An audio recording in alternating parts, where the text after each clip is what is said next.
Congressman Swalwell, thank you so much for being course, with my us. pleasure. I'm Isabelle and this is Keira, and we are with Multimedia for Berkeley Political Review. And we just watched you do a press conference on the government shutdown. Can you talk to us a little bit about what that was about? Yeah, I'm glad you joined, and we are in day one of a government shutdown. It doesn't happen a lot. The last full government shutdown was 12 years ago, and the last one before that was probably 20-ish years before. So it doesn't happen a lot in government for good reason. Ideally, Republicans, Democrats get together, White House, Senate House, and they come up with a budget. And so what is a shutdown?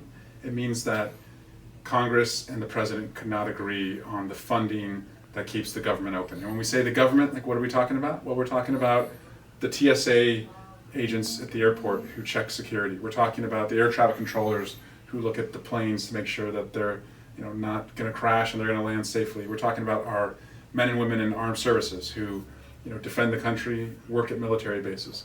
We're talking about FBI agents who protect us from crime. We're talking about doctors who provide health care to the elderly and they get reimbursed through what's called Medicare. So federal government touches most parts of our lives, including anyone over 65 who collects Social Security. It's all affected in a shutdown, and ideally we can find a way out and find collaboration on a budget that both Democrats and Republicans agree on.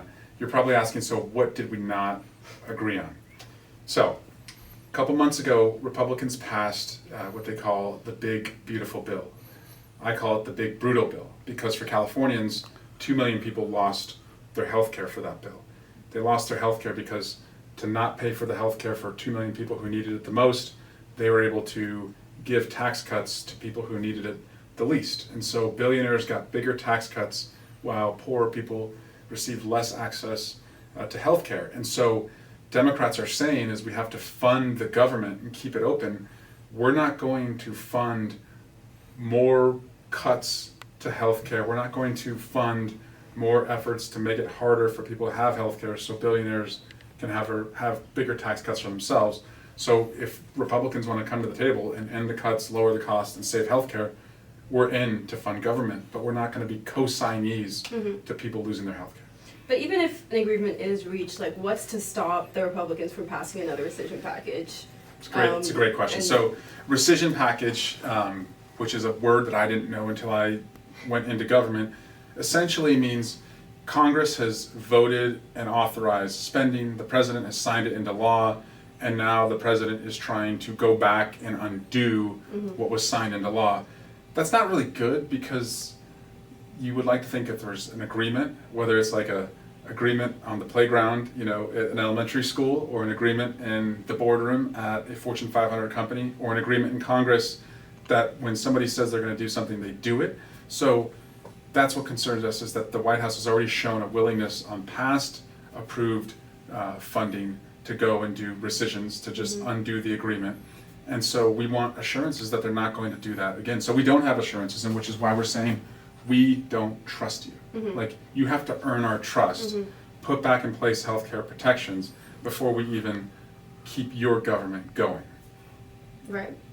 Thank you so much again for joining us today. I really appreciate your comments on the shutdown. To switch topics a little bit, I know that you really rose to, the public eye in regards to the Russian investigation. Yes. So with that being said, how do you think the public narrative around Russian interference got distorted, and what role did disinformation play in that? Yeah, so if we go back to 2015, we saw for the first time in our democracy a foreign power involve itself in quite an aggressive way in deciding who their preferred winner would be. No one is saying that Russia changed any vote, and I've never said that. However, we know that Russia invested in social media disinformation. We know that Russia invested in trying to put itself in front of the Trump campaign, and we know that Donald Trump himself said at a press conference, Russia, if you're listening, you would be rewarded if you hacked Hillary Clinton's emails. And we know that that night they started hacking Hillary Clinton and the DNC's emails, and then they leaked those emails to embarrass Hillary Clinton.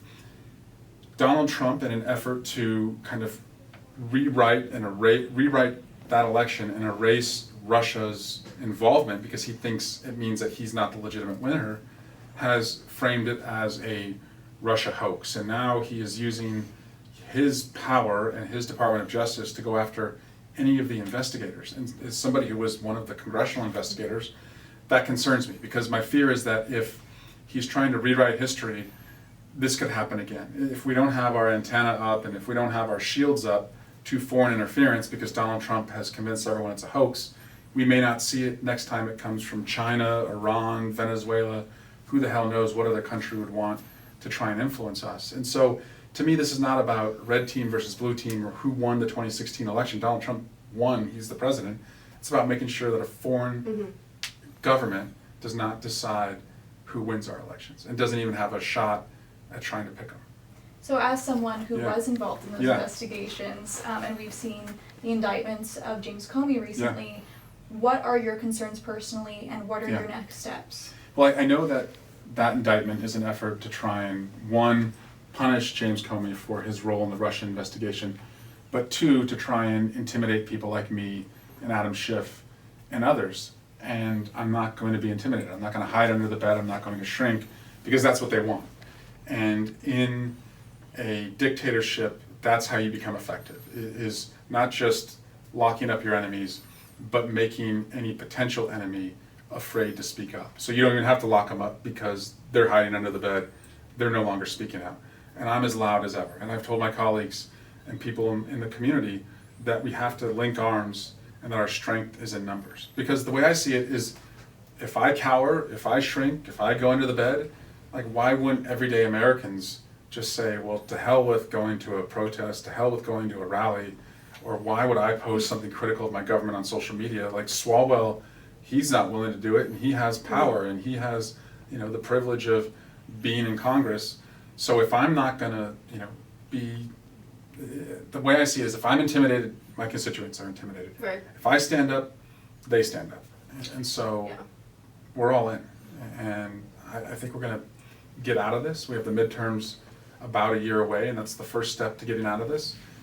But I'm not gonna let the arrest of Comey affect me, because I know that's the aim, is that it would silence me and Adam Schiff and others. But do you expect him to start targeting you, like especially after last week? Yes. I really enjoyed watching you go for Kash Patel, by the way. Well, no, thank you, and I do. And I told Kash Patel in that hearing, I've seen your book. He wrote a book called Government Gangsters. He identified 60 enemies of the state, and he didn't put me on the list, he put me on top of the list. He said, of course, the top two people are Eric Swalwell and Adam Schiff. So yes, I wake up every day fully expecting, to be targeted or arrested, but I'm not changing anything, because that's what they want. Right. And that's when tyranny wins, is when I start to, change, or I start to be quiet. And I would rather, be locked up than be quiet, because I just think the alternative of living in a country where we've lost all of these freedoms, that's not better.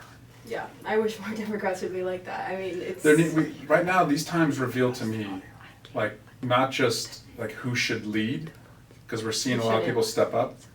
It's revealing who should leave. That's exactly right. In that same vein, like, the polls have Trump unpopular, but his favorability has not budged for months, despite, the lawlessness that you've been talking about, and Democrats are even more popular. Yeah.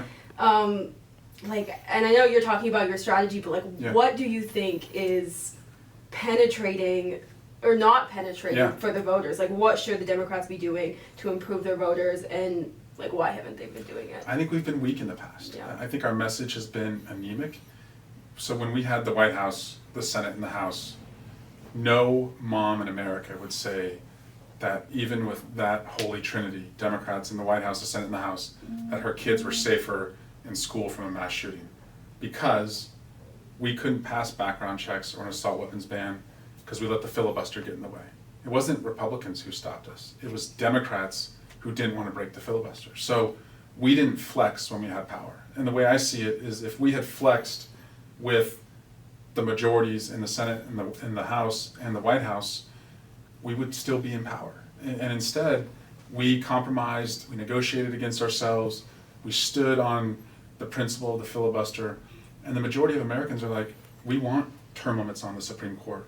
We want to get rid of dirty money and dirty maps. We want to see just term limits across government. We want to see members of Congress not trade stocks. We want to have the John Lewis Voting Rights Act. We want a woman to be able to make her own healthcare decisions, and we want that to be in the law. And we want background checks. And we let the filibuster stop all of that from being passed. And the other one that we passed in the House but couldn't pass in the Senate was DC statehood. So what's happened to DC today? It's the militarized District of Columbia. Had we passed in the Senate what we did in the House, DC would be a state, and Donald Trump would not have been able to militarize DC. So we were weak when we had power, and so we better be much stronger when we have it in the future. And I actually think people will respect like muscularity in your message, rather than, as I said, being like so weak and negotiating against yourself. That's what we did. We need a Project 2029. You know what? It's funny you say that. I think the Project 2029, after hearing so many people say that at town halls that I've been doing across the country, I've been wondering, okay, like what do we put in it? It's this and this and this. And then it occurred to me, we did a lot of it in Project 2021. So when Nancy Pelosi was the Speaker of the House, in the House, we passed the John Lewis Voting Rights Act. We did DC statehood.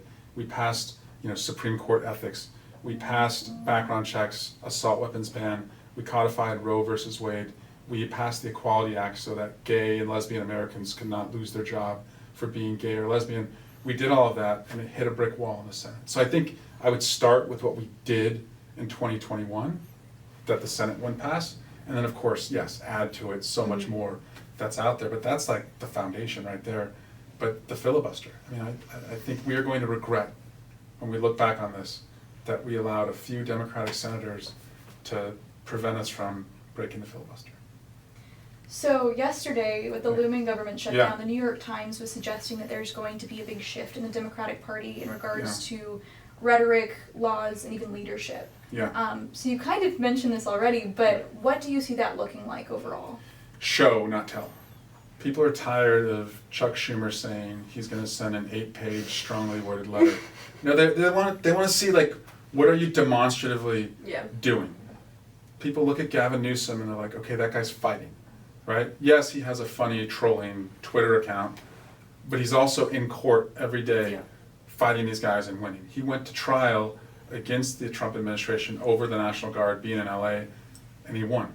When Texas took 5 seats, in a midterm redistricting, Newsom said, okay, and he moved quickly in California, and we're gonna vote in just 30 plus days to get 5 seats back. So right now, people are responding to show, not tell, and I think that has to be a message that leaders receive across the country. So with show not tell, so the Marshals Act, I know you were really at the forefront of bringing that. I would love to hear more about your perspective on that and what made you decide to bring that forward. So it would probably surprise your listeners that judges in America today rely on the president for their security. That sounds crazy because when judges rule against the president, he's the first one that brings threats to them. So basically, you're relying on the guy who is threatening you for your security. That sounds like a mob-like environment. So I wrote legislation that said judges should be in charge of their own security, that we should take their security out of the executive branch and put judicial security into the judicial branch. And the reason for that is I don't want any judge, as they're making a decision about a president's power, to creep into their deliberations their own security, right? We don't want them to be like, well, the president is clearly not able to do this, but man, if I rule against this guy, my kid's gonna be threatened at school, my wife's gonna be harassed at church, we're gonna have, people outside our house. Like, we don't want them to think about that because it means that they don't think that the president will protect him or her. So if they're in charge of their own security, they have more independence. And in our country, the cornerstone of democracy is that the judiciary branch is independent from the executive branch. Right. It's a very technical piece of legislation, but it speaks to the times that we're in with the president who's willing to threaten and bully anyone who speaks against him. Just to wrap this up, and this is a very broad question, but when I think about we're all political science students, we're gonna grow up in this world. I don't know what's gonna be left, if it is or isn't. I have hope, and before we can even get to Project 2029, don't we have to undo everything that he's done? And my question with that is, how do we play by the same rules that he did and just undo it all? Do we scrap like the people in the FBI who he put in the same way he did that? Like, how do you see us recovering from that with things like USAID, the NIH funding, things that can't be undone? Like, where do you see the future of democracy going? I guess? My hope is in you, in the two of you and your peers, and your belief that it doesn't have to be this way. And so we don't have to do it all with one brushstroke, and we're not going to be able to do it that way. I see it more as like one rung at a time, but each rung has to like ascend us like much higher and away from the darkness we're climbing out of. But like, look what's right in front of us. On November 4, everyone can engage in Prop 50 and voting on Prop 50 in California. But if you want to like volunteer in other states, in Pennsylvania, there's 3 Supreme Court justices who are on the ballot. That's going to be important in the midterms and 2028 because we know Donald Trump loves to go after judges and challenge elections, and that state's always a battleground. Also on November 4, this upcoming November 4 in New Jersey and Virginia, 2 governor's races that are going to be really important for 2026 midterms and 2028 as to whether voters have access to the polls. So those are right in front of us, right? October 18, just in a couple weeks, is a No King's Day rally. Doubling the amount of people who showed up at the last one, I mean, that's a statement, that's momentum. And I think in politics, just like sports, and for me as like a former college athlete, everything's a sports analogy. Momentum is everything. Right. If we close the year having won New Jersey, Virginia, Pennsylvania, California, have a big turnout at the No Kings rally, like that's momentum. And that goes into the even year, the midterm year, with like the wind at our back, and we have like gotten our confidence back. And as you said, Democrats are wildly unpopular. We're mostly unpopular with ourselves, and so there's nothing like winning. Like winning's contagious. It makes other people want to be a part of the movement. Then you go into the midterms, and hopefully because we've won all of those races, you've demoralized the other side, and you're seeing retirements within their ranks. You're seeing less enthusiasm among their volunteers and voters and donors to want to support their candidates. And then we go into the midterms and sweep the midterms. Democrats have the House and the Senate, and now 2027 is almost entirely about accountability, oversight, subpoenaing everybody who did dirty deals with Donald Trump. And it takes away a lot of Trump's power, and it shifts the narrative in the Republican side to the successor to Trump, because he's almost entirely a lame duck. And it forces them to focus on what does the next iteration of Trump look like, gives us the fairest shot at winning the presidency and having a free and fair election in 2028.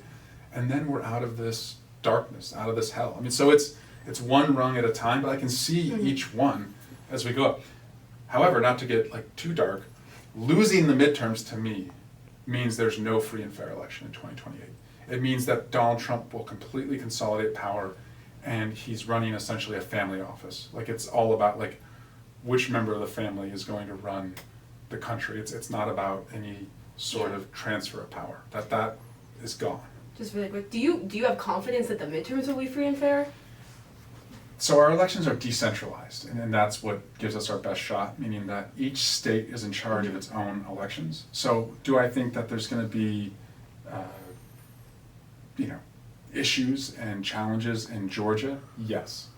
However, like in Wisconsin and Michigan and Illinois and Colorado and California, Nevada, Arizona, where you have Democratic governors and there's seats where Democrats can win, like we have to max out democracy there. And I've told our governors and our secretaries of state, we can't let democracy in your state, in the blue states, be the lowest common denominator. It can't just be that we have more access in California than they do in Alabama. No, like we should max out to the ceiling access to the ballot box. Like we should make it as easy as possible for people to legally vote in those states. So there's a lot we can do, as I said, to max out in this decentralized system how people can vote. But no, I expect there's going to be, as I said, roadblocks that they put in place of voting. And that's why many of these legal organizations like Democracy Forward and Democracy Docket and the ACLU, like supporting them is so important because they're the ones who are going to court and ensuring access to the ballot box. But none of this is a guarantee. But what does give us the best shot is people showing up in the town square, the press independently reporting, and then ideally having like a Congress that can, be a check. So it's all at stake. It's all on the line, but I can see our way out. And your generation, your peers, give me the most hope. As we wrap up today, is there anything else you'd like to share with our audience before we end it out? What do you want Gen Z to know? Yeah, what I want Gen Z to know is that your activism, your agency is the fact that you informed yourself on the issues, that you learned about the issues you care about, you went to the leaders who make decisions about your issues, and you showed up at the contest for those leaders that make decisions, and you participated. It's not just saying, register to vote and then go turn out. Like, I think that's the most annoying thing you can tell a young person. I think a lot of people also have little faith that their vote counts. Right. So. And so what I tell people is your power is not election day, it's the day after the election. Because the day after the election is when you have a winner and you can go to that person. Because, as I said, because you learned about the issues, you went to a town hall, you went to a city council meeting, you went to the ballot box to vote. Your agency is that you're informed, you participated, and you can tell them what your expectations are.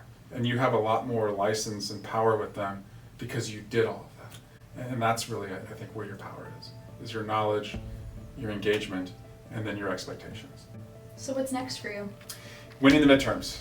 If we win the midterms, we cut our time in hell in half, and I would love to have the privilege of having options in a democracy. But if we don't win the midterms, there's no options in a democracy.